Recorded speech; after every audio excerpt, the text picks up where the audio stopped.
This video is brought to you by the 3 Minute Board Games patrons. Keep us independent by supporting us on Patreon.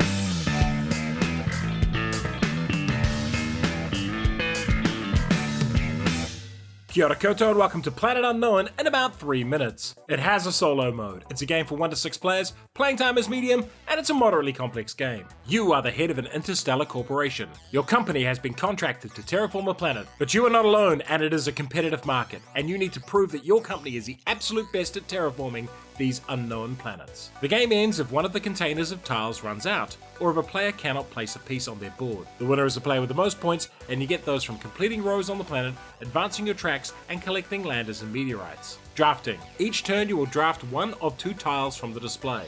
Tile placement. Those tiles then go on your planet board. Asymmetry. Each player can have a different corporation and a different planet. Player turn. Place the token dispenser in the middle of the table. Each player then places a marker on one of the 6 zones on it. The lead player aligns the dispenser to the side they want, and then everybody picks one of the 2 tiles in front of their marker. The lead player moves on each turn. There are 6 colors and each tile contains 2 of them. Each has its own rules for placement. You also have a corporation board with trackers on it. Set each to 0. Placing black and green tiles advance the black and green markers on your track 1 step. The grey tile has a meteor marker on it. Place a meteor token there. Because you placed red and grey, advance the red and grey tracks 1 space. This brings the red track onto a rover marker, which lets you place a rover on the board at the marked space. Blue tiles are water, and they only advance the blue track if they are placed on a water area on the planet. The gold tiles are power, and they are wildcards. They can advance any track 1 step as long as they border that color. So here, that is blue or red. Red advancements give movement points to rovers, and they can move to claim landing pods or meteorites off your board. These go into the scoring areas on your corporation board.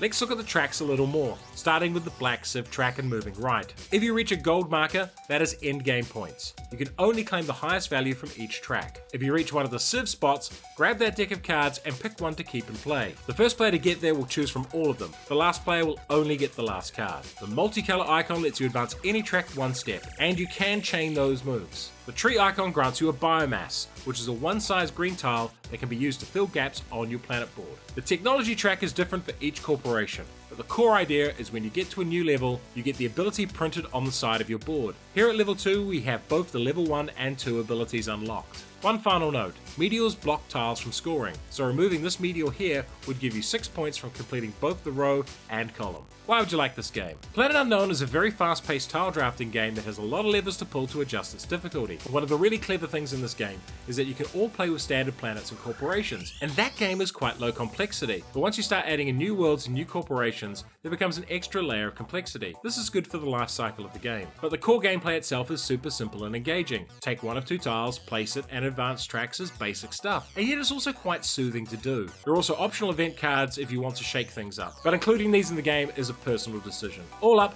a very accessible and easy to learn game with just enough depth to keep serious gamers engaged. Best thing about this game is the Lazy Susan tile dispenser. It's a clever idea that speeds up setup and play a lot. However, if the retail version ships without the dispenser, I think it would result in a slightly worse play experience. It just feels like such an essential part of how the game was conceived. And the larger the game, the fewer times you have full choice of what to pick. So while the game plays at the pace of its slowest player, higher player counts have less agency. Like terraforming but want something more complex? Try Terraforming Mars. And for another tile drafting game, try the Isle of Cats. Planet Unknown, gold medal game. You spin me right round, baby, right round. And if you enjoyed this video, hit the notification button, like, share, and subscribe to the channel. You spin me